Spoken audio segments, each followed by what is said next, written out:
Makka ekisham jonga tegdi.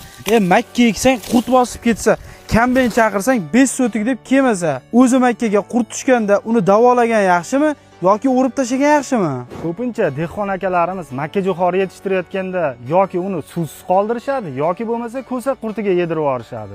Birinchi navbatda qilinadigan ishimiz bu makka jo'xorini yaxshilab sug'orish.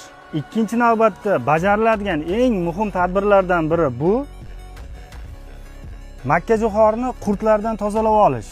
Agarda sizning ham makkalaringizga xuddi mana shunday begona qurtlar tushgan bo'lsa, qilib kesib olishga shoshilmang. Sizlarda ham makka jo'xori parvonasi va ko'sak qurti muammo bo'ladigan bo'lsa, Mabetco kompaniyasida buning yechimi bor.